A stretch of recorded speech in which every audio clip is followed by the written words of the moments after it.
படத்தில் வந்து awareness கொடுக்கறதுக்கா, educate பண்ணுறதுக்கா, entertain பண்ணுறதுக்கா அப்படின்ற ஒரு விஷயம். படத்தை தாண்டி படம் வந்து இது எல்லாமே பண்ணணும். வெறும் எஜுகேட் பண்ணாலும் சில பேர் கேட்க மாட்டாங்க, வெறும் என்டர்டெயின் பண்ணாலும் சில பேர் கேட்க மாட்டாங்க. எல்லாம் கலந்த ஒரு மீடியா தான் வந்து cinema. Cinema is for all audience. ப்ரிஜுடிஸே இல்லாமல் எல்லாருக்கும் வந்து காட்டப்படுவது தான் ஒரு சினிமா.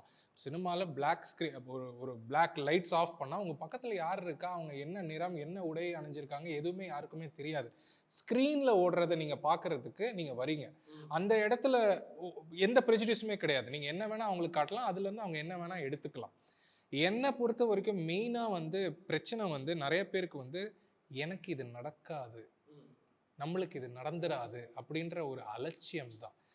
ஏன் நிறைய பேர் இதை பேச மாட்டிக்கிறாங்கன்னா, அந்த பயம். நம்மளுக்கும் நடந்துருமோன்ற ஒரு சின்ன பயம் வந்துடுச்சுன்னு வைங்களேன், எப்படி இருப்பாங்க தெரியுமா? உங்க வீட்டுக்கு 100 கிலோமீட்டர் தூரத்தில் ஒரு கொலை நடக்கிறதுக்கும், உங்க வீட்டுக்கு பக்கத்து தெருவில் கொலை நடக்கிறதுக்கும், உங்க வீட்டு பக்கத்து வீட்டில் கொலை நடக்கிறதுக்கும் உங்களுடைய உள்ள எப்படி துடிக்கும் தெரியுமா? அதுக்கப்புறம் உங்களுடைய நடவடிக்கை எப்படி இருக்கும்? 3மே கொலை தான், 3மே உங்க வீட்டு பக்கத்துல தான். ஆனா உங்களுடைய நடவடிக்கை ஃபார் எவ்ரிதிங் எப்படி இருக்கும்ன்றது தான்.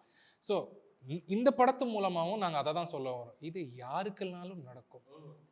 Be aware. இதுக்குள்ள நிறைய விஷயம் டைரக்டர் சார் சொல்றாரு. அதுல இது ஒண்ணு வந்து ஒரு சராசரி மனுஷனுக்கு இது நடக்குது.